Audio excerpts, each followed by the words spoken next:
Well, greetings everyone, and welcome once again to another Wednesday night right here at the Sports Krib. Uh, as you can see, all of our commercial stuff is down here on the bottom of Sports Krib, home of the Sports Krib Network. You can subscribe and donate right here on YouTube at cash, $ J King 3. All proceeds go to help us put programs on the air and for prizes in our fantasy leagues. So, with that being said, we have a very special guest tonight, Mr. Jack Moore. We'll be talking something that we don't talk a lot about here on the Sports Grid, but hey, it's that season is coming up, so we'll be talking a little baseball here with Mr. Moore. Mr. Moore, how are you doing this evening? Let's get you up here on the stage first. Okay. I'm doing very well, sir, and I'm honored to be on here with you, and I appreciate the invite. No problem. And of course, we have Dave is here. We're going to talk a little baseball. And look, here's the blessing room to be. There's Mr. Ron Hayes, he's been all over Texas. I've been watching from Fort Worth. Don, where all have you been this week? Oh God! So start off, I took my my fiance's son back to school up at Lubbock in Texas Tech, and then we went through the Panhandle, ended up in Fort Worth, Weatherford, visited my sister in Dallas, and then came back. Yeah, I saw you. Look like you were enjoying yourself there, Don. Oh yeah, it was fun. Yeah. So tonight we're going to talk a little baseball here with Mr. Moore. Mr. Moore, before we get started, why don't you tell us a little bit about yourself?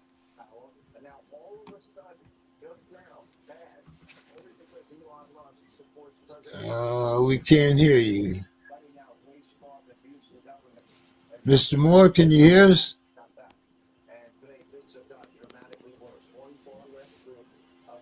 I don't think he can hear us. We can't hear you.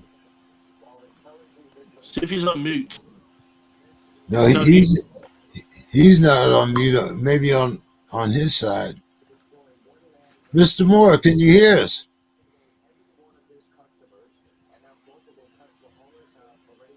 We can't hear you. Yeah, we can't hear you. Yeah, we can hear each other, but we can't hear you. He was there just a minute ago. What happened?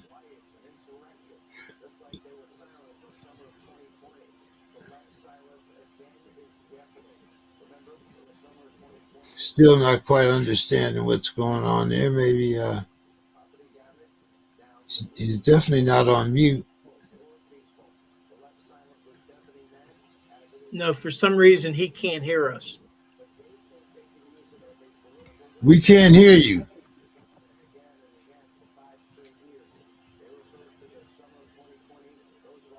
We can't hear you.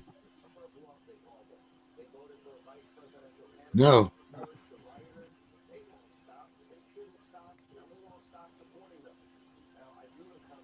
He was on when we first started.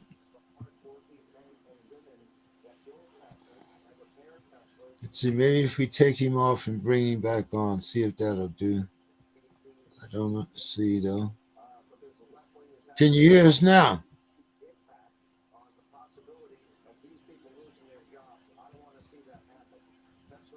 Yeah, he just went on mute. Now he took it off mute. Yeah, I was trying to see if it was us. Oh.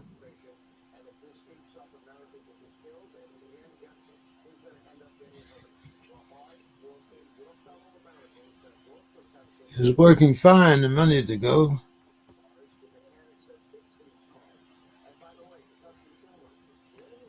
Maybe use the chat feature. Let's see. Yeah, let's see if. Oh no, he said no. He's on there. Oh, okay, I see. Yeah. Try saying something. Hello? Yeah. Hold on. So I just asked him to try saying something. Oh yeah, can't hear you. No.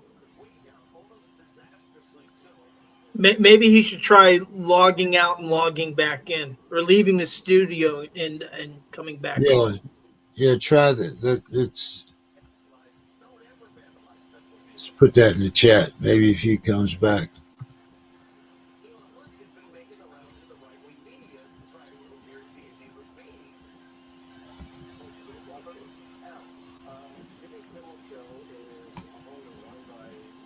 Uh, Yeah, he says he's not hearing anything. So I told him to try leaving studio and coming back on. Okay, he's gonna log back on. We'll see if that works. yeah. So Don, how's your baseball predictions for this year? Astros, Rangers. Well, I think the Rangers going to be a little bit better than we were last year. I think the Astros will probably be about the same. Um, they'll definitely be competitive. I mean, they're ever since the Rangers made that jump to the National League, they've been very competitive. So I'm hoping that they make some moves to their pitching staff to bolster their bullpen, and if they do that, I think they'll be fine. Mr. Moore, can you hear us now? I do hear you now, sir. Yes, sir. All right. Gotcha. Okay. All right. Very good. Very good. So we're going to talk a little baseball tonight, as I said. So give us a little bit of your background there, Mr. Moore. I know you carry many hats. I grew up in Virginia. I went to Chowan Junior College where I played baseball. Then I went to Gardner Webb, which is now Gardner Webb University in North Carolina. Played college baseball, got out, started coaching college baseball. Got a master's degree in history, wrote my master's thesis on the Kennedy assassination. So if you guys want to talk about the big file dump, of course, that's all the rage now on the internet. And went to law school, practiced law, did some player representation, which is the worst business on earth. And I've just done a lot of coaching. I'm still coaching college baseball now, working with college players. Oh, okay. So I wanted to talk a little bit about how baseball has, I guess, evolved. I guess might be the term.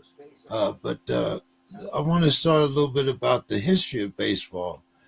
Can you provide kind of an overview, the origins of the early development of baseball in the United States? Well, it's really highly in dispute. Cooperstown, New York, 1939, and what they said was the 100th anniversary of baseball. They opened the Hall of Fame, and there's supposed to be, of course, the Abner Doubleday theory of starting baseball, and there's the Alexander Cartwright theory. There were games played in colonial America, town ball, rounders. There's a lot of base games involving bats and balls that have been played in Europe. It comes to the United States. There's theories even that a big spread of the game was during the American Civil War. So Union soldiers were already playing. It probably does to a great degree have a northeast United States influence. And of course, after the American Civil War ends in 1865, you see the first professional team, the Cincinnati Reds, in 1869. Now, they're a team of paid players traveling. And then the first major league is 1871. The National League is 1876. So the variations of the game as we know it really becomes a modern game for our purposes in the 20th century. The American League begins in 1901. Eventually, they go to the World Series. There's a year skipped. John McGraw with the New York Giants didn't believe that the American League team was worth playing. So there was a skip. And then we have 100 plus years of what we kind of think of as the modern game. There have been major changes in the way the game was played, how the baseball itself changed. There was the dead ball era, then Babe Ruth. Now, with 1919 and the Black Sox scandal, there's a huge hit the game takes. So Ruth coming on the other side of that and hitting the ball out of the ballpark, the numbers that Ruth put up were just amazing. He hits 29 home runs one year and like doubles the record for home runs or triples it. And then years later, he hits 59 and he eventually hits 60. So the impact that has on the game and for fan appeal, the fact that he's playing in New York has a lot to do with the popularity of the sport. Clearly now it's not that. Now it's more of an international game. During World War II, and really prior to World War II, the United States was beginning to introduce baseball to Japan. And then, Japan becomes a major player in baseball. And with my experience, of course, in baseball now, I have worked with a ton of kids. I have tons of friends, Dominican friends, guys, that have gotten out of Cuba, that are Cuban players, Venezuelan players. So I think somewhere around 20% of Major League Baseball is Dominican alone. So there's now a very international influence in the game of baseball as well. And, of course, a lot of kids in America, and I know you wanted to address tonight, too, some of the major rule changes to speed the game up. Clearly, I think that's something that has been happening throughout the last 25 to 30 years, if not more, is kids find the game to be boring. They find the game moves at too slow a pace. Basketball, football gets a lot more attention. I do believe in the 60s and 70s, football overtook baseball as a national pastime, or became more important probably in the American psyche as the sport that most people wanted to see. But probably in that sweet spot from World War I, probably through the 60s, Major League Baseball really was what everybody was watching, and that's what they really cared about. And there were some great figures that made that happen in the sport. Yeah, I can remember, like you said, back in the day, my grandfather taking me up to Cleveland to watch the Indians, But it is remarkable what we've seen in the game of baseball. Speaking of changes, how did the integration of baseball beginnings with Jackie Robinson in 1947 influenced the sport both on and off the field? Well, I know you probably have heard this quite a bit. Moses Fleetwood Walker played for the Toledo Mud Hens, which was a major league level league of baseball in 1888. And it was Cap Anson and some other prominent players that put together this quote unquote ugly gentleman's agreement that they not sign black players going forward. So what Jackie Robinson really did was break the color barrier from what it once had been black players playing. It was limited in number, but clearly 1947 is, of course, you might be able to see, I got a Jackie Robinson collector's item back here. I think he's a hugely heroic figure in American history. I just recently watched, because I've always been fascinated by him, I just watched a documentary on Satchel Paige. And what's interesting is the real influence that Bob Feller had on getting him on the Indians, and how he and Dizzy Dean really loved Satchel Paige. And they would do all this barnstorming, and the records would reflect that when the black players played with the white players, they played with or outplayed them in many instances. And these white players would come back and say, hey, general managers, there's some black players. Everybody knew that. Everybody clearly knew that. And there's a great story that the New York Yankees could have signed Mays, Aaron, and Mantle. And they passed. They passed on Mays and Aaron, as crazy as that would seem. But when you say the influence in American history, baseball was integrated before the military, 1 year prior to the military. So I think it was in large part at the forefront of the civil rights movement. There's a great story about Robinson in 1944 as a commissioned officer in the United States Army. He was asked by the post commander to ride from one location to another with his wife, the post commander's wife, and was court-martialed in Fort Hood, Texas for not getting to the back of the bus 10 years prior to Rosa Parks. And he won that court martial in large part because his wife and the post commander both testified on his behalf. He was a college-educated man from UCLA. An interesting thing about, I know you know some of the dynamics about white players not wanting to play with him. Saw a documentary several years ago about the Brooklyn Dodgers. And it was interesting about how people grow up in different parts of the world and how they see the world, even in a segregated America at the time. They went to Duke Snider. Dixie Walker was one of the players, and there were some other named players with the Dodgers that got together and carried to Leo DeRocher, who was then the manager. They wouldn't play with Robinson. DeRocher basically told him to stick it, their whole petition. But Snyder says he grows up in Southern California, and they approach him and say, how do you feel about playing with Robinson? He goes, that's my hero. Like, he was a running back at UCLA. Like, I watched him on Saturdays. So Duke Snider, white guy in Southern California, is like, are you kidding? I'd be honored to be on the field with Jack. I don't think I'm not of the ability and talent to be on the field with him. So he grows up in a different part of the world. He sees Jackie Robinson as a collegiate hero at UCLA playing multiple sports.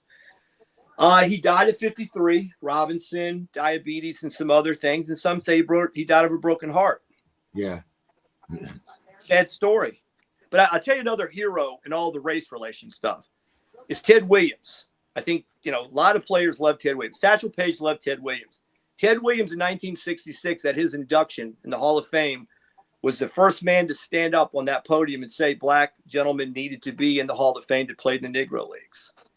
And some of that comes out later is Williams grew up in San Diego. His mother was Mexican.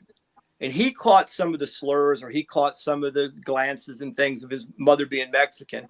And Pumpsy Green, who just passed away a few years ago, in 1959 is the first black gentleman to play for the Red Sox. And I saw him on this interview, and it was so great. He said, I come in. I'm the first black to play for the Boston Red Sox. I'm a little bit scared. I go into spring training. I go in the locker room. The first guy to go, hey, let's go out and get a catch is Ted Williams. And he said, my first buddy that really looked out for me and took care of me was the biggest star on the team, and it was Ted Williams. So there's a lot great. Williams was an interesting character for sure. But 2 wars, a Marine and a pilot and a war hero and all the rest. He's a pretty special man. Yeah. And he's still in cryogenic, isn't he? Isn't his that's the story argument. there? Yeah, the kids were battling over that. Of course, the one son died, I think, of leukemia just years later. He was 36 years old. So he had a daughter from one marriage and a son and a daughter from his last marriage. And I believe the oldest daughter was sort of fighting with the younger siblings over what was going to happen to him after his death. And I think there were some mixed arguments about whether that's what he really wanted. But to my understanding, he was placed in some type of a lab after his death. And I was really saddened by the fact that became such a big part of his life story. Bob Costas, I remember years ago, has got Williams on an interview, and I thought it was the greatest line ever. He goes, you're the guy that John Wayne played. And Williams was like, yeah, okay. And I saw Williams speak live once, and it was great. It was at a hot stove with in front of a lot of college baseball players. And he stood up and he said, young man, one day you'll tell your grandchildren that you saw Ted Williams. And he was tall, lean, and good looking. That's how he opened. In 2020, Major League Baseball announced that statistics from the Negro League would be incorporated into official MLB leaderboards. What did you think about that, and how did you feel when they finally started incorporating these numbers into Major League Baseball history? Well, as someone that looks at that as a stain on American history that black players weren't allowed to play, and that it took, the Robinson thing, but that's also sort of a victory. The stories that I can tell about a Williams, reaching across, in the movie 61, you saw the depiction, Billy Crystal's depiction, and it was supposed to be a pretty well-known story. Mickey Mantle probably did not see a black person in his life until Elston Howard, really.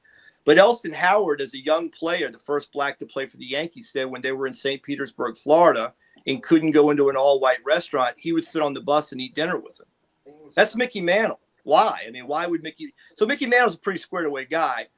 But again, it's a stain on American history. It's clearly not the best baseball product that could have been on the field. The problem, I think, for some with the records is they're so incomplete. Like if you look at probably the greatest example, Josh Gibson, they have him now as having the highest batting average on record with probably less than a fifth of the hits that Ty Cobb has, but who knows? So he hits 171 home runs, I think, that MLB is recognizing in the Negro Leagues. But many people said with less or with more complete history, he might have hit 800 home runs. But he barnstormed. He played in the Dominican Republic. He played in Puerto Rico. So, but do I think that the Negro Leagues were a major league? Absolutely. And do I think the players, clearly, if you watch the 60s, look at the National League, the dominance over the American League in the All-Star game. It's like 17 out of 18 All-Star game. Who did they run out there every year? Mays, Aaron, Stargell, McCovey. They would run those same guys out there year after year and beat the hell out of the American League, who was not as integrated. So clearly the black players belonged in the major leagues. So it should definitely be recognized. But sadly, there's a great deal of a really lack of knowledge of what the records really are. But do I think these players should be honored, and do I think their numbers should be recognized as legit? Absolutely. They were great players. And, you know, it's something you can't really undo the stain of what happened in the wrong, but they definitely were players of a major league caliber. Now, we generally have some gentlemen on here that call themselves baseball purists, and we tease them about having like the old man with the black socks running the kid off the lawn. That's right. So when we start talking about changes to the game, speeding up the game, of course, they're all about keeping the game pure. So Major League Baseball has implemented several rule changes to improve the pace of the play. Could you outline some of the key changes introduced in recent years? Purists might not. Well, like for instance, me, the guy on second base. Please, I mean, come on, yeah. No, I'm with you, bro. I'm not a big fan either, but okay. Kind of backing up. One I didn't like, I think it was 2017 rule change. I didn't like the no longer throw the 4 pitches for the walk, because there's a lot of great baseball history around that single act. I believe it was the 72 World Series. It's A's and Cincinnati Reds and Oakland A's. And a runner leaves and steals second base, opening up first. They had started to intentionally pass. They start to intentionally pass bench with 2 strikes. When the runner takes the base, they act like they're going to put him on. Then they throw one right down the middle of the plate and strike him out. And bench takes the pitch. And the next day, he's sitting with Kurt Gowdy trying to explain why the hell he wasn't paying attention to the fact that Hunter threw a pitch right down the middle. I remember Miguel Cabrera hit a home run on an intentional pass because the guy got it too close to the plate. That's part of history. And so now you're just saying put him on. There's so many things that could happen in those 4 pitches that I think are still part of the game. Now, what you're saying about putting the runner at second, of course, they're playing that as kind of an international rule too. When you go into extra innings to try to speed the end of the game, you put a runner at second. You play out the inning. And a lot of purists don't like that. I didn't think I'd like the clock with the pitching, but I do think that's actually a good move. I do like that. Yeah. I think that's worked out pretty well. And I've talked to some kids. I've worked with a lot of kids in pro ball, and I've had an opportunity to talk to them, and they're like, you get acclimated to whatever. Now, I had Justin Verlander on a fall ball team, so I saw him as a 17-year-old. I haven't talked to Justin in years, and, he's a Hall of Famer now. But when he was pitching in college, he pitched at Old Dominion University in Norfolk, Virginia, and his great coach, Tony Guzzo, that we all loved, just passed away. He was a special, special friend of all of us in the baseball community here. He was big on guys moving fast. So when he got to pro ball, a lot of people were asking Verlander, like, man, why do you work so fast? Because my coach told me to pitch in the next 10 seconds. The infielders don't fall asleep. The game moves faster. So that's just the player that was sort of taught to work at a fast pace. So if you looked at him prior to the rule change, he worked at a fast pace anyway, which I think is advantageous. The players don't fall asleep. But I do think that's a good change. What is it now? The throw over twice, throw over the third time, don't get the runner, he gets second, or he gets the next base on the pickoff. I think that's a problem for me, because I think it's kind of unnatural. Just if a guy gets two extended leads and dives back, he knows on the third one, the guy's got to get him, or he gets the base. That seems a little unnatural. But what they're trying to do with the larger bases, from a 15-inch base to an 18-inch base, you talk about safety issues with that. Okay, that's great. And what does it make it roughly 6 inches closer? Well, it's 3 inches closer on the front side for the guy running down the first baseline, beating out a ground ball. It has shown that there's been less injuries around the bases, and it's also shown that the offense is up. Stolen bases are way up. But Jack, do you remember when the second baseman's hat used to be the base? I mean, yeah. Oh yeah, yeah. We did that. Yeah, or put somebody's glove on the ground. Yeah. I mean, 18 inches. I mean, well. No, I know. I tell you what bothers me more about the game, and I know I'm going to get some old man get off my lawn for this, but I just think it's in all sports, and I think it's so ridiculous in football that it drives me crazy. It's all this rah-rah mentality, scream, holler, the way they're cheerleaders now. There's so many of the old unwritten rules that are crossed now. There were things that you did. You looked at somebody wrong, you got drilled, your teammate got drilled. It's just, I think the game has gotten ridiculous with all the celebration stuff, but all I hear, generally here is like, okay, coach, well, now things are changing. The kids want to be more into celebration. They want to be more into their emotions. And there was just a time that it was considered Bush League, or it was considered Little League. It wasn't considered the way the game was supposed to be played. And like I said, it's far worse than pro football. It's a 31-10 game. A team picks up a fumble. They run down and they pose for the end of they go down to the end zone and go running down, and they're down by 21 points. And it looks silly to me. And I think if you look up man in the dictionary, we would still agree that Jim Brown's in that picture. And I remember Jim Brown being asked why he handed the ball to the official. He said, in my day, you were considered a chump if you celebrated. You were considered less than a man. You hand the ball to the official, you act like a man, and knew you were going to be back there before the day was out and do it again. And I'd take my cues from Jim Brown before I would some of the players playing today. Now, of course, I kind of diverted to football, but I was a pretty big fan of Jim Brown. Yeah. But talk a little bit more about the pitch clock, and how do you think good, bad? No, again, I think it's okay. I mean, it's like it was 15 seconds with nobody on base, 20 seconds with somebody on base. I know they went, and then the hitter has to get in the box within 8 seconds of the time running out. And I don't even remember all the facts on this, but Scherzer found a loophole, remember, early on. Then they had to change the rule because in spring training, he sort of figured out when the guy had to get in, and he quick pitched him. And they're like, okay, we got to make another rule change to overcome that. So some guys are trying to short circuit the rule. They're trying to find, some competitive advantage. But it's worked itself out. So if the underlying impact of it is the game moves faster, I think it's good. I don't think it hurts pitcher or hitter either. I think hitters spending too much time thinking about what's going on, or certainly pitchers trying to over-process what to do next, is not good. You're better off to keep moving.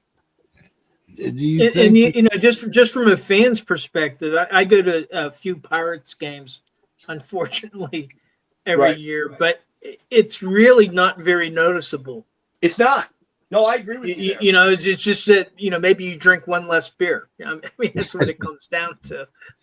Well, I think the last study said that the games from prior to the rule have been decreased in duration the entire game by about 20 minutes.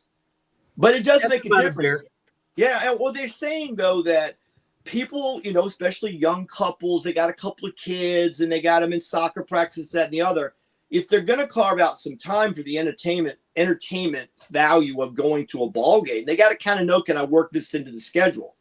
And if the game's going to be 4 hours, it just doesn't seem so great. And then, if you get into a more manageable amount of time, getting off work, getting to the game, getting home in time to get some sleep to go to the next day of work, it's going to make it, and it has made an impact on attendance.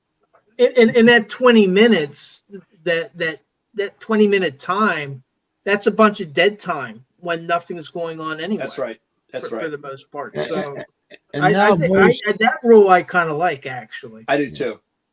And now most parks I know out here in San Diego, right out in the center field, there's a park for the kids and interactions and things like that. So, but how do you think these, like you said, that extra 20 minutes?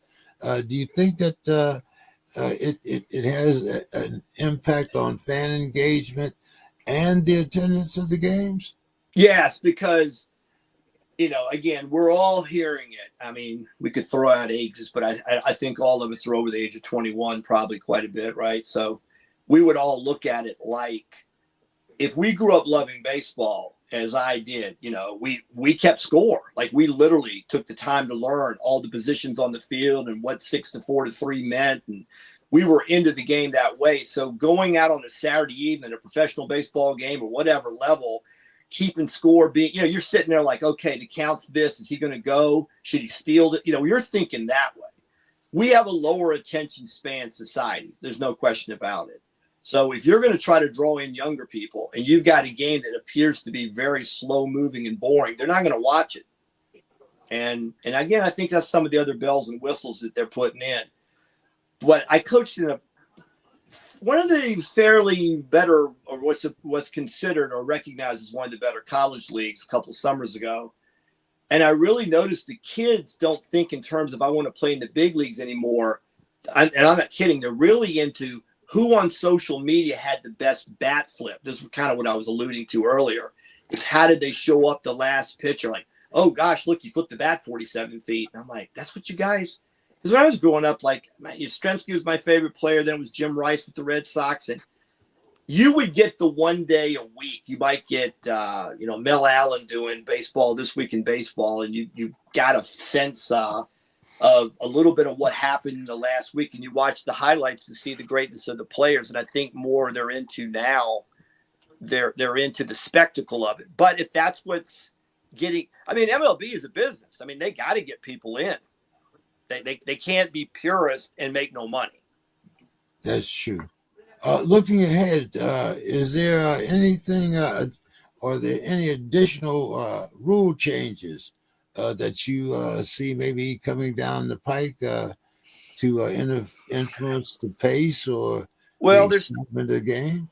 There's two things. The guy on second and third? Yeah, Well, I think in some levels of baseball that is done. If 2 doesn't do it, they'll go to, second and third. But I think that's a different levels. That's a different rule change. But I got a friend of mine that coaches in the Atlantic League, and it's probably the top independent league, and they get experimented on all the time. So a couple of years ago, they made a 61-foot mound instead of 60 feet 6 inches, and there was a lot of guys. It's a AAA&a-half league.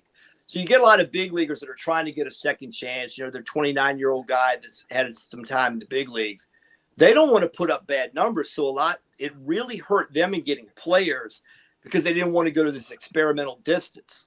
One of the other experimental rules was going to the umpire, having an earpiece. He has to be there to call things like foul balls off the foot, that type of thing. And he's got to be there for plays at the plate. But what they're literally doing is putting an earpiece in. They bring in this unit like Doppler radar, and it's catching the strike zone batter to batter, and it's telling them in their ear what the pitch is. And there's been a big call for that's going to happen in the majors. So the night I see my buddy, he's a bench coach down at High Point, North Carolina in the Atlantic League, and he tells me, he goes like, hey, tonight, check this out. They're going to be doing that because they've been experimenting with that in our league. And no kidding. Like, he goes, we don't even, but this is supposed to be part of the shortening the game. We don't even argue with the umpire. He has to go with whatever goes in his ear based upon the equipment. And I'm not kidding. A pitcher bounces the ball into the batter's box, the other batter's box, and the catcher blocks it up. And he comes out straight, and he calls it a strike. And they're all looking at each other, but it was a misreading of the equipment, and he has to give that call. Now, do I think they'd clean it up by the time they got to the big leagues? Yes. Now, what they are doing at AAA, I go to a lot of games in Norfolk for the Orioles at AAA, the Norfolk Tides, and they have, I think it's 2 challenges a game. Maybe you've seen some of this in minor league baseball. A pitch is thrown, it's a pivotal pitch, and the hitter's like, I don't think that was a strike. They'll go to they superimpose this, or they put this on the big screen camera outside right field, and it'll go right down to the inch. And if it touches any part of the zone, sit down, buddy, you're wrong. It was a strike, or it just missed and it's ball. And they get 2 challenges a game. So I think something of that nature, because the technology's there to more perfect the strike zone, is going to come about. Now, I don't know about the bases ever. I don't think we already have replay. We have replay now. But, yeah, I think it's going to the plate. I definitely think it's going to the plate. They're going to start using that. Don, you and Dave got some questions for our guests or observations? Well, I was just I'm just enjoying hearing all the baseball knowledge because now my brother, my nephew, he married into a baseball family. His father-in-law pitched major leagues, I think 12 years, and so I guess that from him. But I just like hearing the history of the sport. I mean, it is our oldest sport, and you're talking about where it began. I'm also a history major, so I know that Abner Doubleday did not invent baseball. Right. Exactly. Yeah, but they said that his troops that was their favorite pastime, played baseball. He just happened to be in the Union Army that liked to play the game. But I just enjoy everything. Right now I am a graduate of the University of Texas, and so we are a baseball power. Yeah. Got beaten extra innings by UTSA last night, but Texas lost 2 games this year in baseball, and they both been extra innings. One went 8 innings, and then the other one went 10 innings, and then last night was 12 innings. So I'm all about. I'm ready. I love college baseball. I hope UT gets back to Omaha. Things are looking great. I love Texas too, by the way. Yeah. It's a great state. Big fan. Yeah, my stepbrother played for High Point. Yeah. High Point College back in the day. Back in the, I guess it would have been in the late 70s. He played there. But love the 21 on your wall. Love it. Yeah, he's the best football player I ever saw. I thought that was a baseball jersey. No. That's Sean Taylor. Oh, the reason I have that is Sean Taylor. I was the last game he played before his death against the Eagles. And when he left that day with the knee injury, I'm like, he'll be back in a couple of weeks. Then he's killed in his own home, as we know. And then I went to the Buffalo game, and that was given. You could probably see my other Redskin memorabilia. I'm a big Redskin fan. But they gave out a towel for I know I'm in Williamsburg, so this is the home of Lawrence Taylor, who is, to me, the greatest football player ever, and he's from Virginia. But it's Rice, Brown, but, Lawrence Taylor's in the conversation. But I never saw LT live, but Sean Taylor that I did was the best football player I ever saw. Wow. Well, that's my mistake. I mistook it for Roberto Clemente. I'm a big fan of Clemente too, though. Absolutely. Yeah. Absolutely. Yeah, I got to go 2 years ago. They were celebrating his anniversary of being inducted into the Hall of Fame. They have a buddy that's a big, huge baseball nut down in Georgia, and he got me into the dinner up in Pittsburgh, which was really cool. Got to meet a couple of his sons, and that was a blast. But I guess where do you see baseball going? I mean, like, do you think that like with the replays of the balls and strikes, do you think that they're going to have robots calling balls and strikes? It's been talked about. Where do you see the game going, both good and bad in the future? I think the biggest problem with American baseball is travel baseball. And I've done a show on this. The travel baseball industry has turned Well, I'll back up and say it this way. When I was doing play representation, part of me, being out there, I'm an attorney, I'd go out there and do representation. I met a lot of older scouts. And I had an older scout say to me one time, he goes, "You know what's wrong with the youth?" And I said, "What's that, sir?" And he goes, "You don't play sandlot enough anymore. They used to go to a vacant lot and play, and the kid that brought the ball or the one that could kick everybody else's ass, that's the one that made the rules, and you learn to get along. And you didn't think of adults running everything. So now everything is micromanaged. Everybody's got a pitching coach and I've partaken in that. I mean, that's part of what I do. But everybody's got a hit instructor or a pitching coach, and they really don't know how to play. So I'm working with college kids now. I'm working with the staff of college kids that are junior college level. And all they know is how hard they throw, how much vertical drop there is on their, fastball or their sinking pitches. And there's like these pitching mills out that are teaching them that all these metrics and measurables are what makes you a pitcher. And they don't know anything about the game. And because they don't know anything about the game, American kids are kind of being displaced. And one of the big problems, I think, although I had a gentleman on my show the other day who formed his father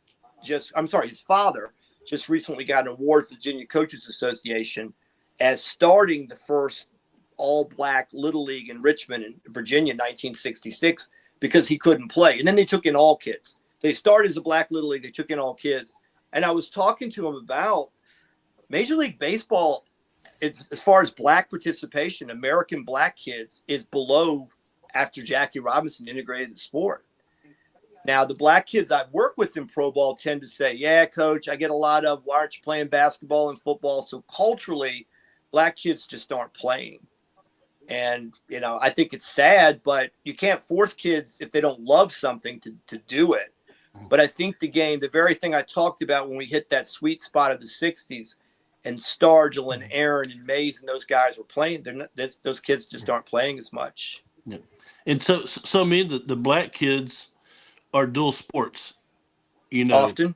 Yeah, Michael Jordan, basketball, baseball. Deion Sanders, basketball, baseball. Pat Mahomes, baseball, football. I mean, but the best of them all was Bo Jackson. Yeah, Bo Jackson. Yeah. Bo was the best of them all. Yeah. I mean, for me, I think he could have been a Hall of Famer in two sports. But definitely. Yeah, I was a big Bo fan. I'd like to ask you something that we've discussed on this program quite a bit, and that's injuries to pitchers. Yes, sir. What do you think it's the pace of the game? Do you think it's, like you said, like how much torque can I mean, you see kids now getting Tommy Johns in anticipation of. Oh, yeah. You're absolutely right. Okay, let me throw out a name here. One of my best friends in the world is Tom House. I've known Tom for 30 plus years. He's famous more now for the quarterbacks than probably anything he's ever done. Drew Brees, Tom Brady. So I have learned a ton about pitching injuries from him. And really the reality is the number one cause of pitching injuries is pitching. If you throw a ball, there's some risk of injury. But when kids train to throw, there is a lot of information that would suggest year-round playing has had a lot to do with kids getting hurt. So Tom is big. Are you guys familiar with Tom House pitching the big leagues? Nolan Ryan's pitching coach, but he got really big. Okay. So Tom really got deep dive into the studies of throwing like weighted balls. And there's a lot of science that would suggest that when guys throw multiple weighted balls, like grow up throwing rocks at your sister, but you throw the football in the fall and then you shoot the basketball in the winter and you throw the baseball in the spring. The variety of weights of balls and the different things that your body learns to do in those different sports all helps you to be a more well-rounded athlete. Study came out a few years ago that multiple sport athletes are 39% less likely to be injured in any sport. Right. Wow. So, yeah. And so would I bring up Bo Jackson or Deion or Brian Jordan, who was an all-pro in football and an all-star in baseball? And that's what kids did. They played baseball in the spring and through the summer, and they went and played football. And they might play basketball in the winter. But kids are now playing 11 months a year. And when you get into the more warm weather climates, they're throwing too much. Another problem, and it comes into the travel ball, is that kids are chasing the scholarships. They're chasing the chance to play at the big university and all the different things that they think come with being a top prospect. So they'll lie and play on multiple teams. So they'll go pitch for this one travel team. They come out for this other travel team. It's not even aware they're playing for the other team. How you feeling, Timmy? I think I can throw today. So he goes, I throws 5 more innings. And another thing about throwing is when you throw the baseball on flat ground, you run through the system 2 times body weight out through the arm. If you're on a mound working downhill, it's 6 times body weight. So as Tom often says, and put in a plug for Tom, he's my favorite, but his line has often been kids pitch too much and throw too little. And as kids do not play catch flat ground and do the kind of work that you need to do. But really what pitching and injury comes down to is a balance between your decelerators and your accelerators. When you throw the baseball, you accelerate your arm through delivery. You have to be able to decelerate. So if you don't have the proper stop, kids do the wrong kind of weightlifting. There's a lot of things that come into it, but I do think it's overuse on the mound, not enough throwing, and not enough multiple sport things that you pick up from the different sports that will lead you to be a healthier athlete. And guys used to hurt their arms years ago, no doubt. But I also do think, now I got a buddy that's another arm care guy that says velocity in and of itself is never the culprit. It's not just throwing hard. But when kids try to throw hard, you made a great point to me the last time we were talking. When kids try to throw hard and it's at the expense of location, what do they naturally do? They throw more pitches. Mm-hmm. If they're constantly walking people, they're missing their spots, and they're constantly throwing extra pitches, that does put more stress. So if you're trying to throw as hard as you can at the expense of location and command, you will throw more pitches and possibly lead to injury. But it's a pretty complex thing. But if I were to say to kids, hey, throw the football, do other things. And I'd like to see baseball become a thing too, where it's a seasonal sport and not all year. Because I do think there's an overuse issue. Hey, well, Jack, thank you so much for visiting with us tonight. I know these guys appreciate all the knowledge that you gave us. You want to give us, you got any books out, anywhere we can find you? What's going on there, man? I appreciate you guys have been wonderful. Just have the opportunity to speak to you guys about something I'm really, have a lot of passion about. I am on YouTube. I'm on Rumble. And you can find all of the locations you can find me to talk about the Kennedy assassination, law, politics, whatever, at More to Consider. My name, Moore, toconsider.com. You can go to that, moretoconsider.com, and see all my links there. So, Jack, Yes, sir. one last question. Yes, sir. Did Oswald act alone? Yes, he did. Yeah. And I think one of the things that's coming out, though, is not so much about the assassination, but it's the scope of activities of some of the agencies within the United States that you guys got a quick amazing. Minute. Got a quick minute before you go? Yeah. Let's 1994, I'm in Dealey Plaza. Guy comes running down the hill in a suit. I just finished my master's thesis. Guy comes running down the hill. He goes, hey, what do you think happened? I'm like, I'm one of those crazy people think Oswald did it. Come with me. So we go up on the hill and argue with the guys, got 14 shooters from all these locations. We pull away, and the guy goes, hey, dude, you really know your stuff. What's your story? I'm like, well, I wrote a master's thesis. You too. Where are you from? What's your story? He goes, well, I'm from Northern Virginia. My daddy's somebody. So this is 1994. I'm 32 at the time. This guy's about 35. And I said, what do you mean your daddy's somebody? He goes, well, when the House Select Committee on Assassinations in the late 70s started their investigation, Dad made some phone calls and got me a position as a page on the House Select Committee. So I sat there in Congress and watched everything. Then he said, what are you doing tomorrow? So we go out to the 1026 North Beckley Avenue, Oswald's rooming house. We go out to the Neely Street address with the backyard. We pull right up in where the backyard photograph was taken. We go out to Jefferson where he's arrested. We go everywhere. So at the end of it, he said, look, I fly for American Airlines. I go back tomorrow. Can you drive me to the airport? I drove my car from Virginia to Dallas. Can you drive me to the airport tomorrow so I can save my cab fare? I was like, sure. So I drive him there, and it hits me, and this played out to be true. I never saw him again. I'm sitting in the front seat of my car. He grabs his American Airlines garment bag and gets out, and I lean over the seat. I say, hey, brother, I'm not ever see you again. What am I not going to find out for 50 years? And he leans back in the car and he goes, dude, Oswald did it. I saw everything. The problem is who he did it for. He was so dirty with government connections. That's what they're hiding. He told me that in 1994. But he said all the triple shooters, all the single bullet theory works, is no question. But he said, I'm telling you. Now, what I believe this whole dump of information is going to show is that the CIA did know how dangerous Oswald was and that they should have known what was going to happen. And clearly a government agent with egg on their face is going to like cover everything up. And that's all they did was they covered up their attachment.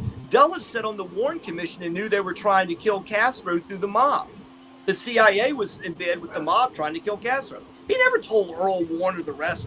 So that tells you right there, they were all covering their ass. That's what I think you're going to find. But yeah, Oswald did it. No question, in my mind. Yeah. And Abner Doubleday, he was at Fort Sumter whenever it fell, right? I've heard that story. Yeah. So that was 1861 when the thing started. Yeah, it was a federal fort out there, and they bombed it. Yep. So Jack, you like history. So the commander at Fort Sumter was a guy named Robert Anderson, Mm-hmm. and he had been an artillery instructor at West Point. Mm-hmm. And his top student was a guy named Pierre Beauregard, who was fighting for Confederacy. So Beauregard bombarded his favorite college professor to start the Civil War. He lit off the first shot, right? Yeah. So Beauregard. So in my bookcase, I have Beauregard's dictionary from when he served in the Mexican War. It's a Spanish to French dictionary. Wow. Because his first language was French. He was a Creole from Louisiana. Yeah. So that's kind of a little artifact I have. I have his dictionary, but that's cool. Yeah. Well, the quirks of history. All those guys that were at West Point together are now, fighting against each other. So, that kind of connection was really interesting. Yeah. There's a book I read. It's called The Class of 1846, and it talks about how all these guys were friends at A.P. Hill. Yeah. And McClellan dated the same woman, and she chose McClellan because A.P. Hill, they found he had syphilis or gonorrhea. So yeah, it's all crazy.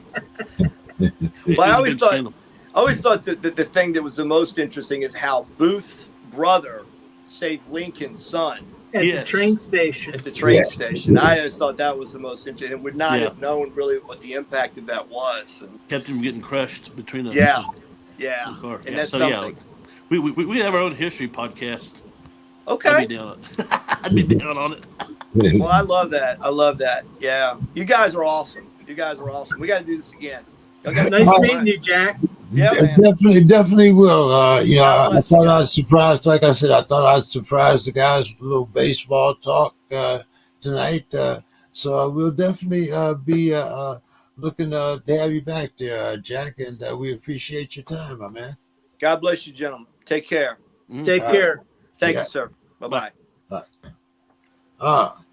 Well, guys, a little treat. I thought, some of the other guys, some of our Black Sox guys might be on, but hey, it is what it is. I hope you guys enjoyed that little segment there. Oh, Bill would have eaten that up, and Demetrius, both of them. I know. So, do we have a Sue's Corner tonight? Yes, we do. All right. Yes, we do. So, here's Sue's Corner. She says, some days I feel every one of my years weighing down on me. And what makes it even harder to accept is when you read about all these great young phenoms coming up in the ranks. We talked about the young Formula One kid a couple weeks ago. Now we're seeing a few others in some other sports. Two outstanding examples played this past weekend. In National Women's League Soccer, Mock Whitman made history when she entered Gotham's match against the Seattle Reign in the 93rd minute late Saturday night as the 14-year-old became the youngest player to ever play in a National Women's Soccer League game. The teenager played roughly 7 minutes of stoppage time. 14 years old, just imagine. There's lots of rules set up to protect these young whippersnappers. For example, in Mock's case, players must also live with a parent or guardian until their 18th birthday, along with other stipulations from the league, including those about housing and tuition. Gotham will have to monitor New Jersey state law. The law in New Jersey, where Gotham plays its games, prevents 14 and 15-year-olds from working past 7 p.m. during the school year. That would have messed me up because I used to work past that when I was a kid. That can be extended to 9 p.m. in the summer with parental permission. So no night games for Mock until the summer.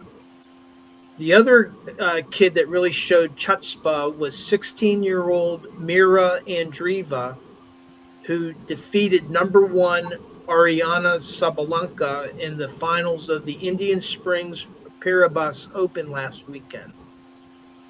Believe me, Sabalenka is a tough cookie and had Andreeva down the first set. Sue was a very good tennis player. Somehow this kid was able to pull out the second and third set, and quite honestly, it didn't even look that close. She just dominated.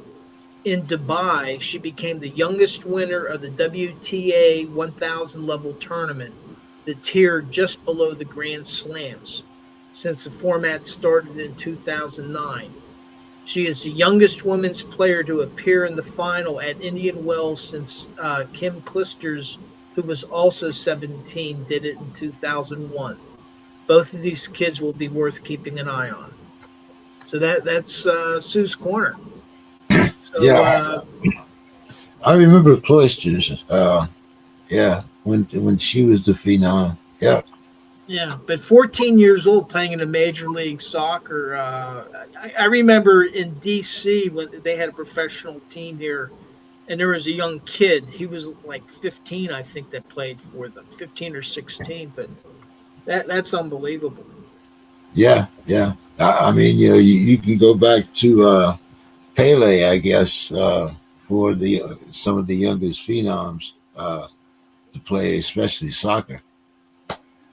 But yeah, it's very like when you talk about some of these young kids, young phenoms.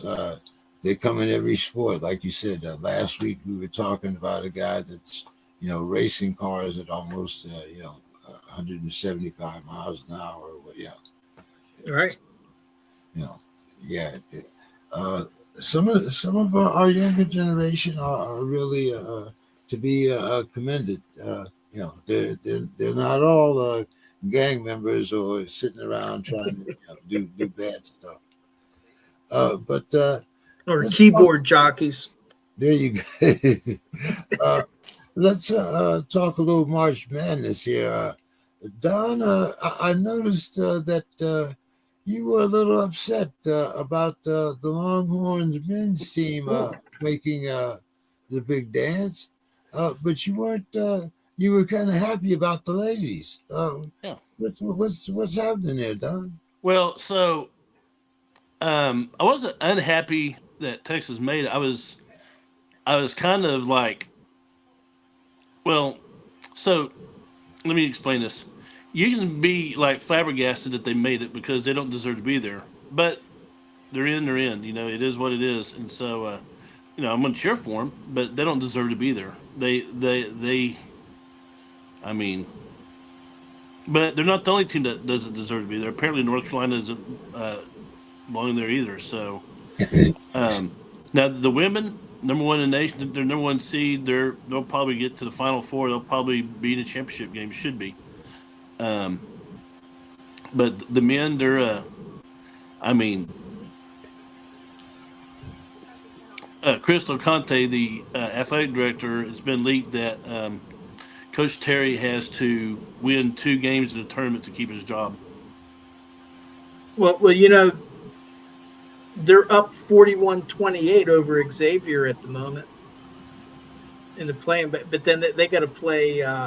Who is it? If they win, they got to play the number 1 seed Yeah. in their division. But still, it looks like they if this keeps up, they can beat Xavier. Then they played their way into the tournament. There's a lot of Texas fans, and this is bad. I'm not one of them, by the way.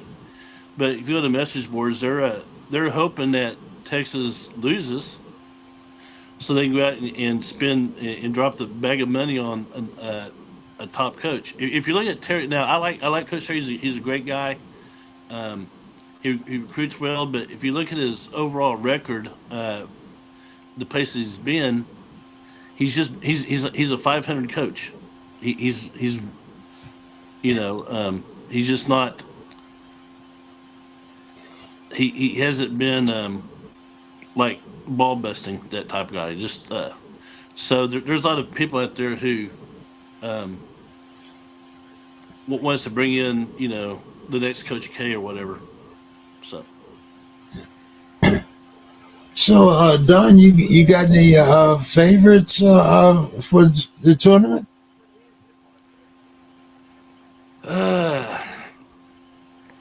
I'll put it like this: Duke or the field? Who you got? The who? The field. Everybody else. Duke or everybody else? Who you got?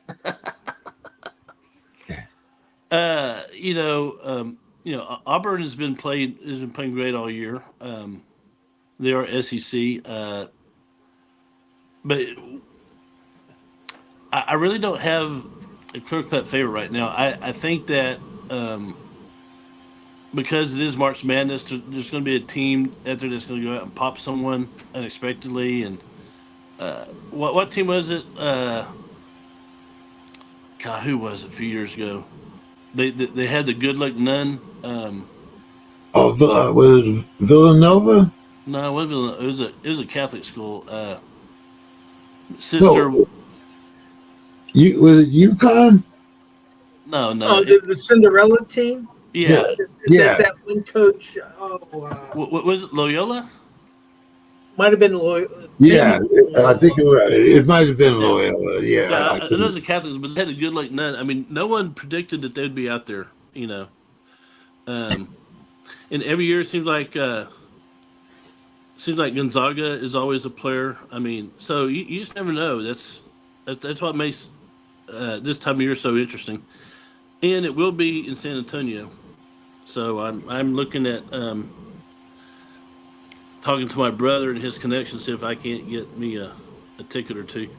Okay, all right. Houston's also I think a number 1 seed. Yep. Personally, I like. I'm kind of like what you said, Don. I like Auburn. My Cinderella team would be St. John's. But like you said, there's always someone. Dave, you got anybody Duke of the field? Well, I mean, if the one kid that had the hurt foot, if he's able to play, I think I'll go with Duke. Cooper, what's his name? Flag or something like that. Yeah, because he couldn't. I don't think he played the last couple games in the ACC tournament, but if he's able to play, I like Duke's chances. But Florida has a pretty good team. Yes, they're another number 1. They could. That's not normally a team that you would expect to be in the Final Four, but that might be an interesting one. And I don't think Florida's been to the finals since the Lopez brothers. Yeah, I mean, that's just not somebody that you expect to see there year in and year out. So, and I kind of like when you get some fresh blood in there. Yeah. I think the 4 number 1s I haven't really looked. It's probably Duke, Houston. Who's the other one? Out west. Isn't it Auburn? Yeah, there's four regions. Florida, Auburn, Duke, and Houston. Houston, okay. Yeah. Don, what's that? The West region? You got the finals in San Antonio, or just the regionals? What's that? Do you have the finals in San Antonio, Yes, or just okay? it's the finals. Oh, all right. Well, uh, last week, guys, we talked about the portal a little bit, and we were talking. Before we leave the March Madness, what I wanted to mention was, you asked for like, outlook. Um, I read somewhere that the number 11 seeds have they've had quite a few upsets in the first round over the years. Yeah, And so I was looking at some of those matches, and so you have like North Carolina is number 11 going up against number 6 Ole Miss. And, that might be one, or you have, well, Texas, this would be a long shot. If Texas does beat Xavier, then they would go up against Illinois or Drake over Missouri. Um, So those are just a couple of examples that might be some 11 seeds that might surprise a higher seeded team in the first round. yeah. We've had I think one or two number 16s be the number one in the last uh, 4 or 5 years. So yeah, I mean, it. Sometimes there's a lot of parity and a lot of just plain luck. In order to get through this one and done tournament. But guys, let's talk a little NFL here. We've still got some things to talk about. The Bungles, they reloaded. They got Chase and Higgins. They signed the 4-year extensions. Joe Burrows is happy. I don't know about our division because this move almost makes us number 3. What's your thoughts here, Dave? We're still on basketball. No, we're talking about the. He's talking about the Bengals now. Bengals aren't going to have any defense. How are they going to afford a defense? I think they got like 40% of their salary cap wrapped up in those 3 players that you just named. Yes, they do. So, maybe they'll have a shot in the March Madness next year. I mean, they're going to be dangerous, and if they have just a half decent defense, maybe they'll be a playoff team. I mean, they're betting their farm. It's almost the opposite of Pittsburgh has all their money invested in the defense, and you can see the woes that they're having on offense. Well, the Bengals have gone the exact opposite and put all their money. And I'm just wondering, with all that money on those 3 players, as much for the defense, but what kind of an offensive line are they going to put together? Because if they have an offensive line that's not keeping the pass rush off of Burrows, it could be a long season too. Well, Burrows is not known for a quarterback that can stay upright because of that line. But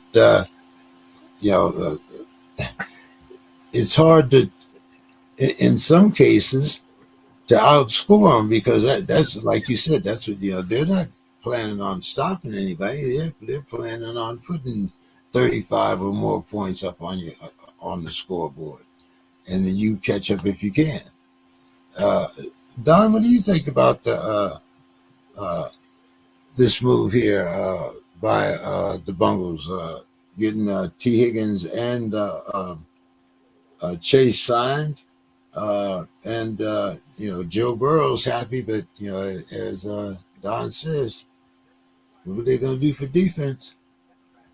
Well, we're going to do on defense, and you'd think they'd bolster the offensive line a little bit because if Burrow's on his back, he's not going to complete many passes, and we know he is injury prone. I think that Higgins and Chase. I mean, these are great players, but you got to ask yourself, um, is that money well spent?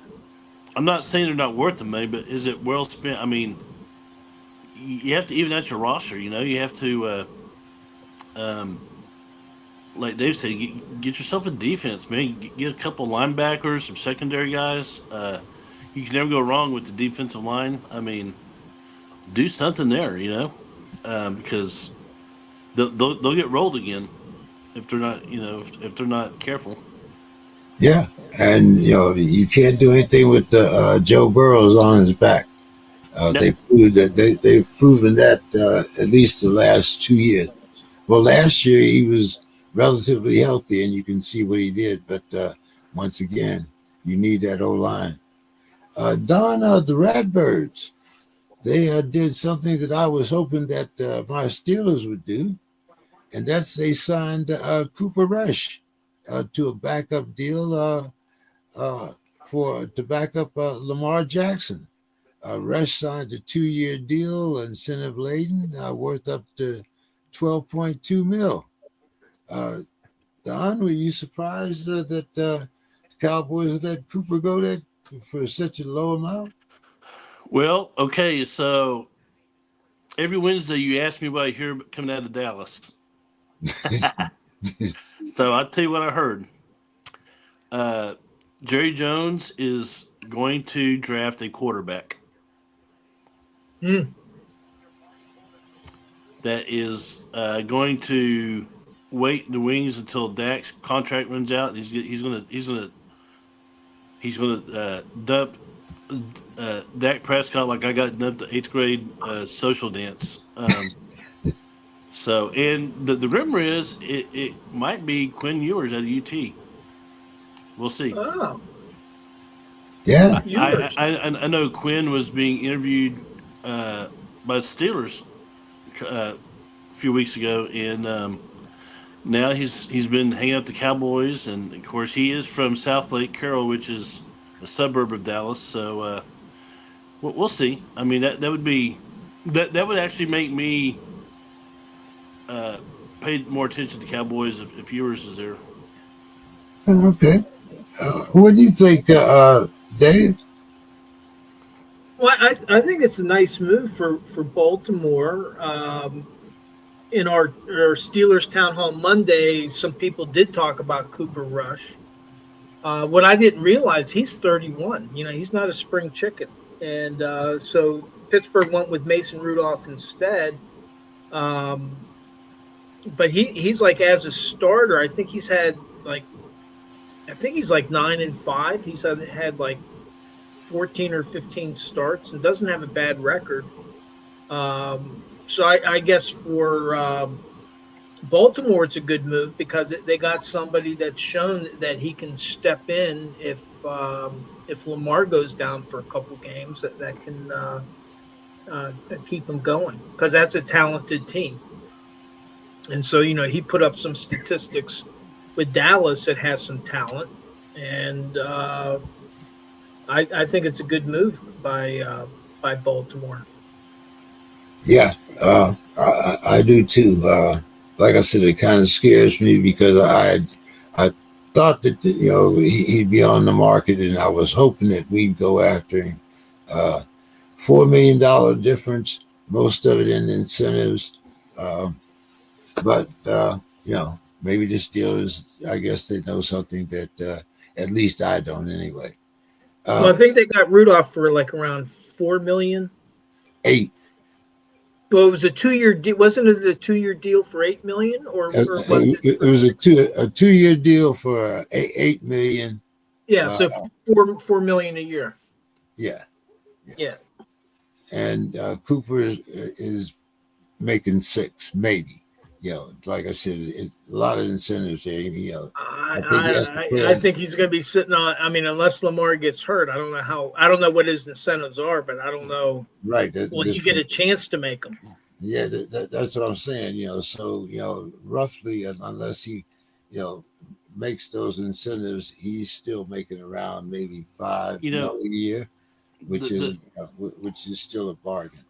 the good thing about Cooper Rush is that he got some significant playing time last 2 years, and he's not a bad quarterback. To be honest, he didn't have the accuracy that Dak does, but he's a little bit more elusive. He can put it, he can throw deep. I mean, he's a legit guy. He just needed some reps, and he got some reps that will serve him well in Baltimore. Yeah, like I said, this was one of the quarterbacks that I thought that we should have went after if we wanted to make a deal. But you know, hey, the Ravens, got him to me as a steal. Uh, Running backs Miles Sanders and Javante Williams, they joined the Cowboys, but the Cowboys lose 1,000-yard rusher and Enrico Dow. He goes to the Panthers. Uh, is Trevor Lawrence now the number two quarterback? Or, Don, you're saying that the Cowboys are going to draft a quarterback. Is there anything about Micah Parsons, him signing? What's going on there? I haven't heard. I haven't heard if they signed Michael Parsons or not. But they need to. If they have, they need to. To be honest, I haven't kept up with that point. That part of it. But Michael Parsons is the guy on defense, and you don't want to lose him. They lost the Mario Overshown again. He was coming like gangbusters, but they can't take more hits on defense. They need to get some more some more linebackers to support. Yeah, I definitely think so. Dave, what do you think about these moves by the Cowboys there? It seems to me the Commanders are getting stronger. Philadelphia is, still looks like a contender. I mean, is it Dallas and the Giants vying for last place in the East? What? Well, it sounds interesting. What Don was saying about them maybe drafting a quarterback. That would indicate to me that you would probably want to have a veteran backup. And what's Trey Lance's status? Is he a free agent or is he on the roster for 2025? I believe he's on the roster. I mean, I don't. I think he's a restricted free agent. Dallas can match anybody that talks to him, I believe. Well, then if that's the case, that kind of makes sense, and it makes even more sense if they're going to be drafting a quarterback, because then you got a veteran backup as you bring Luz or whoever they decide to draft on board. But yeah, I don't know. I thought that he was a free agent, but I could be wrong. He might be. I'm not sure. I thought that there was talk of both of their backups being free agents, but I knew that Rush was. Yeah. So if he is, they're gonna need to sign somebody, and why not bring back Trey Lance, and then whoever they draft, bring him along. But in terms of the NFC East, Washington has made a lot of moves, and I think that they're going to be strong. Philadelphia's lost a couple players. We'll have to see how they reload and how the draft goes for these teams. I still think that the Cowboys are a step ahead of the Giants, though. Yeah, they are. But They're the step of the Giants, but they're like 3 steps behind the Commanders and about 6 steps behind the Eagles. You're going to get us banned in Texas, Don. And, so the Vikings. Now the Vikings, they put the brakes on signing ayahuasca, and they said they're going to stick with their rookie, J.J. McCartney from Michigan. They signed free agents, defensive tackles, Jonathan Allen, and Javon Hargrave. What do you guys think? It looks like the Vikings are doing what they needed to do. They're addressing their defensive needs, drafting both these tackles. Uh, are the Vikings back in contention next year? Don. I like the Vikings right now. I think they're making some great moves. JJ McCarty, he had that the injury, but I think he'll bounce back, and I think he will be, a key component in the future for them. They did the right thing. I just said a while ago, you can never go wrong getting defensive linemen, and that's what they did. So yeah, I'm high on Minnesota right now. We won't mention that you have a soft spot for defensive linemen, Don. Yeah, I do. Okay, all right. Dave? Yeah, I mean, again, similar to what the Commanders are doing, they're putting they're signing people that they think are going to take them to a championship. That's what I see. And now, the big question for Minnesota and for Anthony, whenever he deigns to come back on, is JJ McCarthy the answer? I mean, because Sam Darnold, I mean he got him to the playoffs, and yeah, I mean they didn't go forward, but is JJ? They're making a significant move, and is JJ McCarthy the guy that's going to take him there? And who's his backup? Who's his backup if he gets hurt?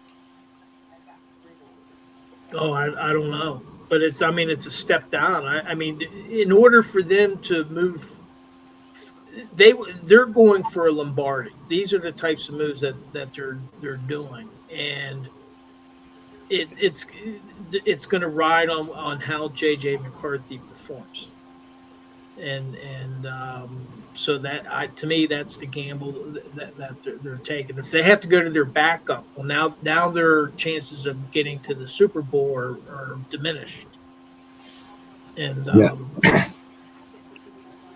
so and then for the rest of that division, I think Detroit is still going to be up there. I think Green Bay is positioning themselves to be very competitive. I'm not so sure about Chicago, though. I thought that they were going to be strong last year, and then they just Chernobyl. So it might kind of be like a repeat of Detroit and Minnesota setting the tone, and then with Green Bay nipping at their heels.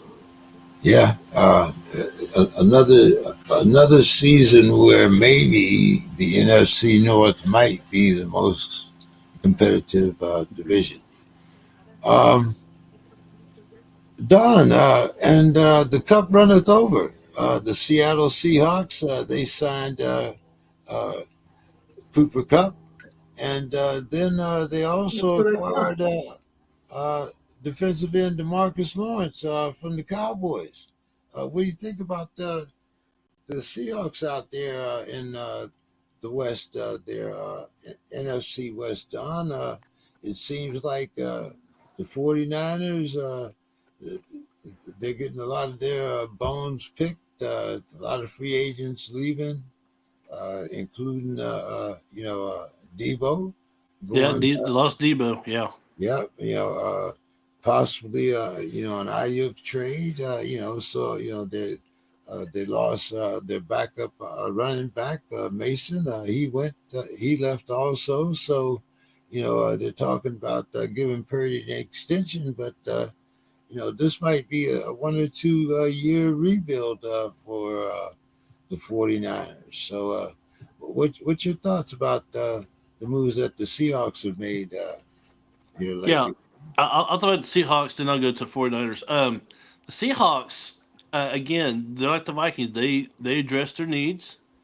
Dallas let the defensive lineman go, and so that's something that they're gonna have to deal with.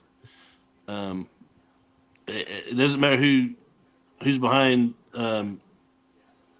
It doesn't matter who if they get Michael Parsons back or not. They lost Lawrence, so that was a huge because one of the jobs of defensive linemen is to keep the offensive linemen off your linebackers, and that's a lot of people don't realize that, but that is one of the duties. So Seahawks, they address their needs, and I think that they will. I don't know if they're really ready to contend, but they're in better shape than they were last year. 49ers, wow. I'm a big Brock Purdy fan, but I, I don't know. Is McCaffrey, is he expected to be back? He's expected to be back for spring training. Okay, so well, they're going to need. He's going to get a lot of carries, a lot of passes thrown his way, and he's not quite as young as he used to be. So they need to get in the draft, and they need to address. They need to get like a go-to receiver. Maybe add another running back. They lost Bosa. They lost two Oh, that's defensive right, they did. Fuck that. Well, yeah. So they backs. they have a lot of needs to be addressed, and so maybe they keep Purdy at that $800 minimum rookie season thing again. No, Purdy's he's gonna get paid, but yeah, it's crazy. San Francisco because 2-3 years ago I was expecting them to be in the Super Bowl, and now they'll be hard pressed to make the playoffs. They might be at the Super Bowl. Well, maybe I guess you call that in if they're buying tickets. I guess they could be in the Super Bowl too. So, And as you know, I am a Kyle Shanahan fan, so well. oh man. Okay, Dave. I'm getting ready to give you both barrels here. You know it. All right. All right. So first of all, the pursuit of ayahuasca. Really? I mean, come on, like I said, they got Cooper Cup for less. I mean, Cooper Rush for less than what ayahuasca wants. I think we're overpaying him. No mobility. I say his arm is iffy at best. But I'll go on. We get DK Metcalf. But Amari Cooper is still out there. Stephon Diggs. Even Elijah Moore. All these guys are still available. And they're an upgrade on DK Metcalf because DK does exactly the same thing that Pickens does. We need something to break that up. Now, you have offensive guard Trevor Jenkins, and you have offensive tackle Cam Robinson. They're 27 and 28 respectively. Both could be useful pursuits for our leaking offensive line. So, why are we settling for these guys, these mediocre guys? With the exception of Slay, we're signing guys to 1-year contracts. We got young guys here that could be signed to 3 or 4-year contracts and be leaders. Well, in the case of these linemen, you could have 4 or 5 good years. If you only got 2, that would be fine. But we need to address our needs substantially, not with these 1-year, one and done guys. Talk to me, Dave. All right. Well, there's a lot to unpack there. I guess I'll start with the quarterback situation. That's the big one. Really, what happened is in Kevin Colbert's last year's general manager, they swung and they missed on Kenny Pickett, and they were going to bring him back for a 3rd year. And then they signed Russell Wilson for with Denver carrying most of the freight for it. with the expectation of Kenny Pickett competing for the job.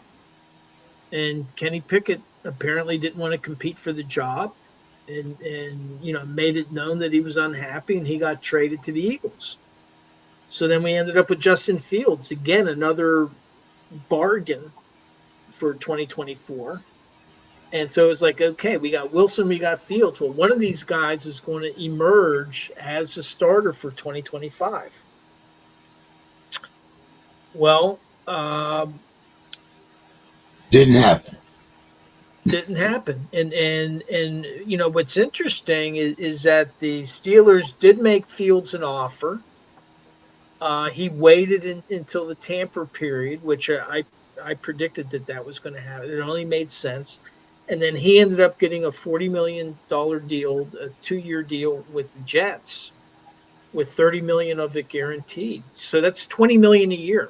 It's not that much.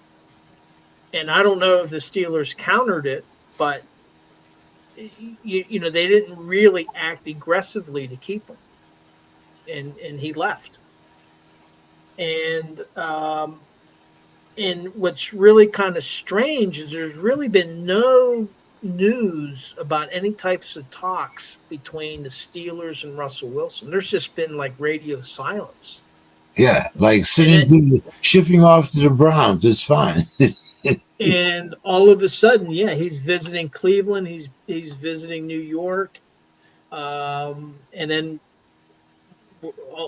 I never thought that this would happen. All of a sudden, they're talking about Aaron Rodgers, and what it leads me to believe is that, number one, is that there had been a report that there was friction between Rodgers and Arthur Smith. And I kind of dismissed it at the time. You mean between Wilson? You mean Wilson? Between Wilson and Smith. And I dismissed it at the time because Russell Wilson in public has always said the right things. Right thing. And has been very reinforcing and all this kind of stuff. But this kind of puts a little smoke under that fire that there is some dissension behind the scenes. Because otherwise, why aren't they trying to get Wilson signed? It's a mystery to me. And then the other thing is that when Sam Darnold became available, I don't think he was interested at all in coming to Pittsburgh. And I think part of it, I'm starting to wonder. I know that Reggie he does not like Arthur Smith. And I'm wondering if these quarterbacks don't like his offensive scheme, because it doesn't sound like quarterbacks are breaking down the wall. So, right now they're waiting to see what Aaron Rodgers says between the Giants and the Steelers. Cam Hayward said, on his podcast, basically said, hey, it's simple. If you want to be a Pittsburgh Steeler, speak up. Otherwise, go. But we've gotten silent. So I don't know what's going to happen there. The problem for Pittsburgh is that this year was a horrible year to need a quarterback because the free agency market was shallow for quarterbacks, and the draft class is not a very deep draft class. And I think that they're positioning themselves. So this leads us to, why are they making all these periphery moves, where they're building depth? I think that they're positioning themselves for the 2026 draft, which is in Pittsburgh, and that they're going to draft a quarterback definitely in 2026 that they're hoping will become their franchise quarterback. So are we supposed to sit through mediocrity until they draft a quarterback? Well, that's 2026. That's next year. And so for 2025, you've had Najee Harris leave. You've had Dante Jackson leave. You've had like a third of their starters from 2024 that have left.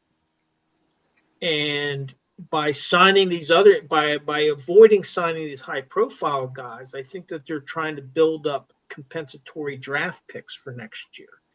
This year they got 0.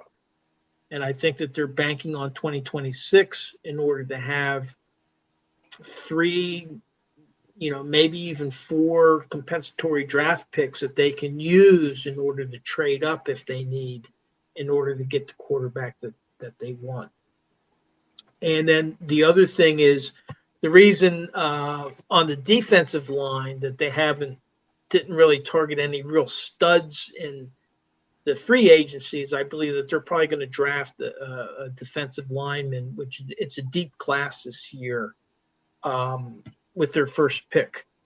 I'm thinking like Grant from Michigan, or Harmon if he's available from Oregon. Although Pittsburgh did not have a big presence at their pro day, but something like that. For the offensive line, again, they're riding on. They let Dan Moore go. He got an $80 million contract. Somebody paid him big money, and they're going to be relying on Broderick Jones to shift over to the left, and Troy Fautano to be healthy and be the right tackle. And they still may sign another tackle. They need some depth there for sure. So that's what they're doing. But I think that right now, one is Pittsburgh only has 6 draft picks in 2024 right now, because they traded away their second round draft pick in order to bring in DK. Now, speaking of DK, I don't think it's a big deal that he's a one-trick pony running deep routes, because if you have DK on the left side running deep and you have Pickens on the right side running deep, who are they going to double up on? Who's in the middle and of the if they field? try doubling up on both of them, you got Freiermuth going down the seam. Now all of a sudden that opens up your game in the middle. So you got Freiermuth, you got Calvin Austin, you got Roman Wilson, you got these guys and that can take advantage of it. So what it does is, whether they got a route runner like a Deontay Johnson type, which I think is more along the lines of Amari Cooper or Stephon Diggs, well, it accomplishes the same thing. What it's doing is it's forcing the defenses to pick who are we going to double up on, and instead they just got two guys. And actually, I thought for Russell Wilson this would have been perfect. And Mason Rudolph throws a nice deep ball. And so if they're going to be opening it up that way, well, then defenses are going to have to decide, okay, how are we going to address that? And then that could leave things open down the seam or across the middle. But you have to keep your quarterback upright, which means that you have to have an offensive line that's going to kind of help anyway. But well, I mean, you compensate that by having a mobile quarter. I mean, that's why I thought Justin Fields was the answer. Is if you have a mobile quarterback, he can help compensate for less than stellar offensive pass rush. Was it Moore that gave up 12 sacks last year? Well, most of that was at the end of the season. I think it was 12. But then, the question also comes in. Russell Wilson didn't do himself any favors too. He started doing that almost like Kenny Pickett used to do. That little curl, right into the defender, which is a nightmare for the tackle. And so. I mean, they never used the word rebuilding in Pittsburgh. They say that they're reloading or anything, but this is as close as you can come to rebuilding as you can. They don't even have a starting quarterback on their roster right now, and you got to go back pre Ben Roethlisberger before this ever existed. Because even after, when they drafted Kenny Pickett, you knew, okay, we got our starting quarterback. When they signed Russell Wilson last year, you knew that you had your starting quarterback. now they don't have a quarterback other than Mason Rudolph, but clearly they're, for that money, for $4 million, $8 million over 2 years, they're signing him to be a backup. And so you probably have to go into the 20th century before you find a Steelers team that was this late into the or this far into the post or off season without a starting quarterback on their roster. Yeah, it's going to be interesting, but like I said, I ordered 12 paper bags. If eight, was it 17 paper bags? If we get Aaron Rodgers, I'll be the Steeler fan. I want to see that on the. It'll be right here. It'll be right here. But what I understand is that Pittsburgh is only offering him a one-year deal.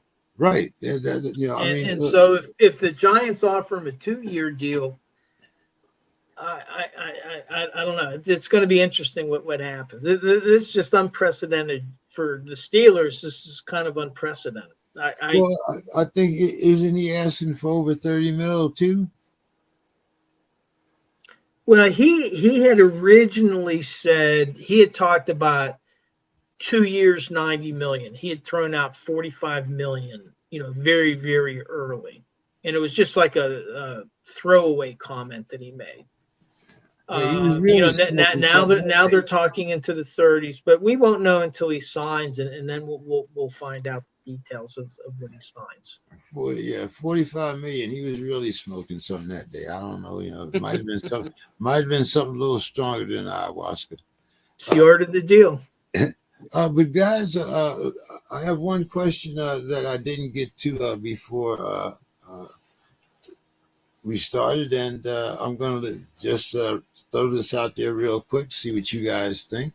It's reported that during a conversation on Tuesday morning, that 47 and Putin discussed a possible National Hockey League versus the Criminal Hockey League games. Now, we had these before the Ukraine attacked Russia, but it was suspended during this particular time. What do you guys think? Is this something that we should resume or what? Well, I think if you look at the Trump, his personality. First of all, Trump is very into sports. He had to maybe own the New Jersey Generals and the USFL. He's friends with Herschel Walker. He's friends with George Foreman. He's friends with Evander Holyfield. He's friends with Mike Tyson. He's friends with Tom Brady. I mean, he gets cheered everywhere he goes where sports being played. And I think he's going to use sports as a diplomatic tool because he knows that the Russians love hockey. And he knows America was going to kick Russia's ass in hockey. American hockey is a lot better now than it was actually when we won the Olympics back in 1980 when we upset the Russians. Now we beat the Russians. Back then it was like 1 in 100 times you beat the Russians. Now it's probably 60-40 in favor of the United States. So I think and I don't know. I don't even know if Putin likes hockey, but I know that Trump will use sports as a tool to wheel and deal. And I think it'd be fine. I would love to see us beat the Russians again. That's always fun. And then maybe he can take that and open the door to diplomacy and get this war ended in Ukraine. We'll see. What do you think, Dave? Yeah, I mean, to me, the big thing is they're talking. Yes. For the last 3 years, we kind of froze. Nobody was talking to Russia, and we told Russia today, you're not allowed to show your media in the United States, and if an American's working for them, they could be breaking the law. So we're undergoing this censorship, which a lot of people aren't even aware of. we're not allowed to watch every media outlet that's out there, and that's one of them. Now you got a guy that's actually talking to an adversary, and that's the way I would call it, and that's very important. And using sports as a bridge, this goes all the way back to Nixon. Whenever they opened up China, they had the Yes. I was just thinking about that. Diplomacy. Forrest Gump. And people kind of like were scoffing at it, but what it did is it broke the ice. It was a big icebreaker whenever we did this big ping pong exchange with the Chinese. So really, it's not unprecedented. And hey, if that's something, I mean, the big thing is can they get the war stopped between Ukraine and Russia? Get a ceasefire, get talks going. But then the other part of it now is, well, what's our relationship going to be with Russia? Because what we've been doing for years, we kicked the Russians out. The Russians did something. We kicked them out of the G9s. And, now we're down to like G7 or whatever it is, because we must have kicked somebody else out. They wanted to join NATO. We said no. They've just been pushed aside. They're a nuclear power. We need to be, just like with the Chinese, we need to be figuring out what our relationship is going to be. And if it's going to take sports to help break that ice, to establish some type of a relationship there, I think it's a good thing. It's a positive thing. Okay. All right. Just wanted to see what your outcome would be, or what your outlook would be on that. Like I said, I was surprised that it came up. I mean, because they had a 2-hour conversation. They were, talking about, Trump's trying to negotiate this peace, between Ukraine and Russia. But hey, I'm if it helps, great. Yeah. Well, like I said, before the war, we did have, this was something that was actual played. We had teams going back and forth between the Soviet Union. I think we played a couple games in Estonia or some other states over there. And, of course, the war brought about an end to that. But well, sorry to interrupt, but it changed the way we play hockey in the NHL today. Because what happened is when the Russians first came, they played like the Broad Street Bullies. They were playing the Flyers, and at that time, if you think that there's a lot of fighting now, there used to be a lot more fighting. As soon as you fell behind, you started fighting. You kind of compensated for your lack of skill with fisticuffs. And the Russians didn't fight. They passed and passed and passed. They played a different style of hockey. And so what happened is the NHL actually adopted a lot of the style of play that they had, and it helped transform the way, and it's made hockey better in the NHL, in Canada and the United States. Yeah, I wholeheartedly agree, and international hockey also. So, guys, hey, as always, great program tonight. Hope you guys enjoyed the baseball segment.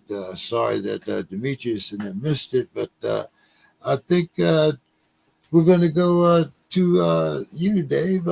Final thoughts for the evening. Yeah.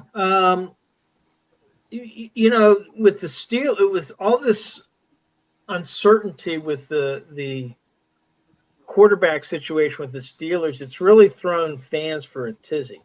And I've talked to a lot of them, and they are just like at their wits' end. And it's kind of like that.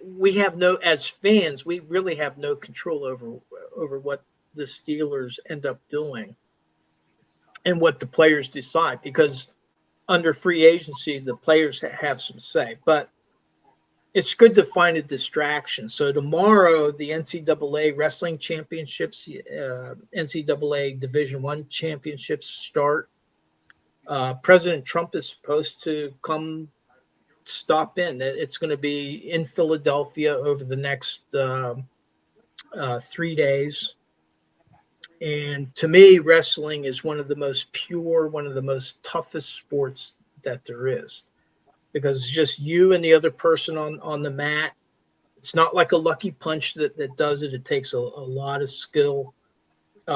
Guys like Gable Stevenson is back for Minnesota. He's an Olympic champion. He's coming back because he had one more year of eligibility. So it'll be cool to see him wrestle. Penn State has a great team, but then there's teams like Northern Iowa and Cornell. So you got practically like an Ivy League school and Northern Iowa, and they're very tops in wrestling. So it's a really fun tournament to watch. So I'm really looking forward to doing it. Penn State has a chance to match I think it was the 2001 Minnesota Gophers, who had 10 All-Americans. So the top 8 finishers are considered All-Americans. And since 1928, whenever they started the NCAA wrestling championships, only one team has had all 10 weight classes represented by an All-American, and that was Minnesota. And Penn State has a shot at doing it this year to kind of match what Minnesota did back about 24 years ago. So I'm really looking forward to it, and it's a good distraction that takes me away from worrying about what ayahuasca is going to decide to do. Don, take us home, man. Where's Ranger tonight? Haven't heard Ranger. What's up, man? Ranger's no longer with us. Oh, so sorry to hear that, Don. Yeah, well, he was probably the best dog I ever had, but I'll see him again one day. I'll see him again. Oh yeah. How old was he? He was 11, but he had some genetic, joint issues. His quality of life just wasn't good, and so I had to put him down. And I went to a Whataburger, which is, I don't know if I have Whataburger where you are, but it's a Texas. It's a burger place. I bought him a double meat with cheese, plain and dry, and fed it to him. Gave him his last meal, and then yeah. So anyway, my final. Sorry to hear that, I know we missed his voice, so sorry. Yeah, he was an official dog of the Sports Krib. Yeah, it's sad because I knew he was getting older, but he still had a lot of energy, and then just within like a month or so, he just started going downhill real fast, and so yeah, good dog. Final thoughts. Well, I just looked on my ESPN app, and Texas is up 10 points against Xavier. So one more win, and Terry keeps his job, and Texas fans will be pissed.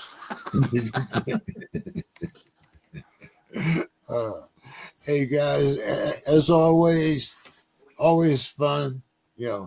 Just here, talk a little sports, and whatever other differences we have, this is our common denominator. So, hey, I appreciate you guys, and I'll see everybody next week.